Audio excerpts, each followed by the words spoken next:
मसीह यीशु में आप सबकी खिदमत में सलाम पेश करती हूँ और आज मैं आपके सामने जो खुदा का कलाम पेश करना चाहती हूँ वो यशायाह की किताब उसका 46 बाब और उसकी 3री आयत। आए मेरे साथ निकालिए।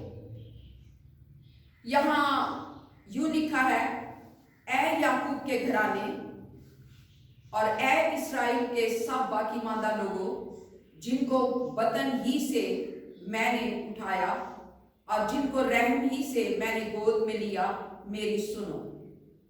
मैं तुम्हारे बुढ़ापे तक वही हूं और सर सफेद होने तक तुमको उठाए फिरूंगा। मैं ही ने खल किया, मैं ही उठाता रहूंगा, मैं ही लिए चलूंगा और रहाई दूंगा। आमीन। यहाँ खुदा के कलाम में इसराइल और याकूब के घरानों के लिए खुदा ने वादे किए हैं कि ऐ इसराइल, ऐ याकूब, मत घबरा, मत डर। लेकिन मैं आपको ये बताना चाहती हूँ कि हम जो अब्राहम की नस्ल से रूहानी तौर पर हैं, ये वादे हमारे साथ भी हैं। ये जितने वादे हैं हमारे साथ भी हैं।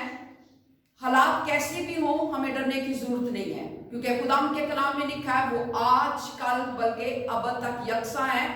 जो पहले था वो अब भी है, बल्कि अब उससे भी बड़े बड़े काम करता है।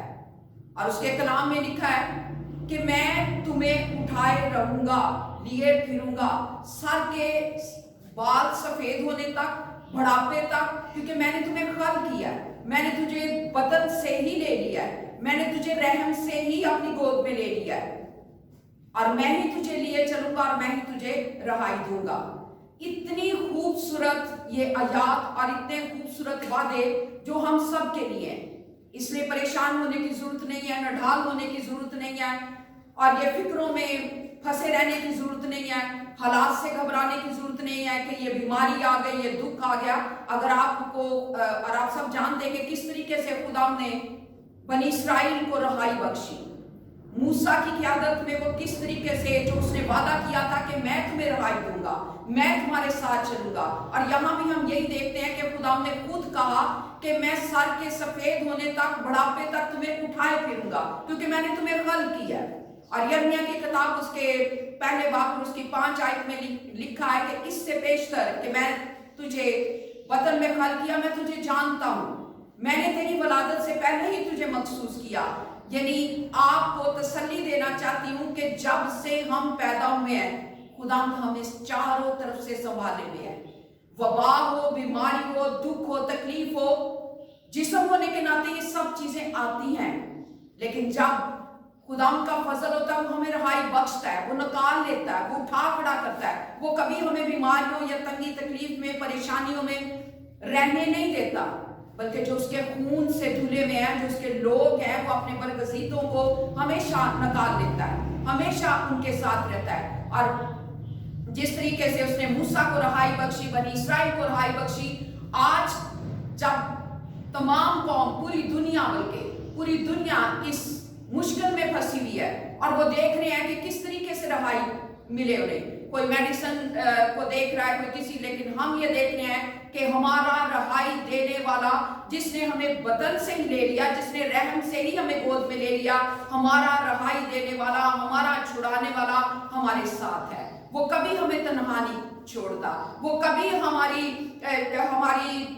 पालना करने से बाज नहीं आता। उसके कलाम में लिखा कि उसका हाथ छोटा नहीं जो बचा ना सके, वो हमेशा हमें बचाता है, हमेशा हमें रहाई देता है। चाहे बीमारी हो, दुख हो, तकलीफ हो, तंगी हो, इस दुनिया में रहते हुए बहुत से मसाइल का सामना करना पड़ता है, लेकिन कलाम पे खड़े रहे कि कलाम के वादे सारे हाँ के साथ हैं, कलाम के वादे हमारी जिंदगी के अंदर है। और खुदा ने जिस तरीके से कहा कि ऐ याकूब के लोगों, ऐ इस्राएल के सब बाकी मांदा लोगों, मैं तुम्हें रहाई दूंगा, तो क्या खुदा हमें, जो हम रूहानी तौर पर उसकी नस्ल से हैं, उसके बच्चे हैं, बल्कि मैं कहती हूँ कि जब फसल का दौर है, इससे ज्यादा हमें रहाई बख्शेगा। वायरस हमारा कुछ नहीं बिगाड़ सकता, क्योंकि हमारा रहाई देने वाला, हमारा छुड़ाने वाला, हमारा बचाने वाला हमारे साथ है। इसलिए घबराए नहीं, परेशान ना हो, यही कहें कि खुदा तेरे सारे वादे हाँ के साथ हैं। तूने हमें कहा है कि मैं तुम्हें लिए फिरूंगा, मैं तुम्हें उठाए फिरूंगा, मैं तुम्हें रहमी से जानता हूँ, मैं तुम्हें गोद में लिए फिरूंगा। तो इस बात पर फख्र किया करें कि खुदा तेरा शुक्र हो, हम घबराने के लिए नहीं है, हम नाउमीद नहीं है, हम मायूस नहीं है, क्योंकि तू हमारे साथ है। तूने प्यारे खुदा हमारी जिम्मेदारी ली है, तू हमारे साथ है। इसलिए अबलीस या वायरस या शैतानी कुत्ते कोई भी प्रॉब्लम हमें डरा नहीं सकती, हमें धमका नहीं सकती, हमें परेशान नहीं कर सकती, क्योंकि तू रहाई देने वाला, तू फिदिया देने वाला, तू छुड़ाने वाला, तू बचाने वाला, तू हमारा मौकम किला है, तू हमें चारों तरफ से लपेटे हुए है। तेरा शुक्र करते हैं। Hallelujah, hallelujah. तो इसलिए मैं फिर दरखास्त करती हूँ, अपने घरों में बैठकर खुदा के कलाम को पढ़ें, खुदा के वादों को देखें, खुदा की हजूरी में दुआएं करें। और वो लोग जो अभी तक इनका शिकार हुए, तमाम ममालिक, उनके लिए सलामती की दुआ करें कि खुदा जो ये लोग इन चीज़ों में या इन बीमारी में, इस वायरस में या इन परेशानियों में, उनको भी नजात बख्श, उनको भी शफा बख्श। खुदा का कलाम हम सबको तसल्ली देता है, यीशु मसीह के नाम से।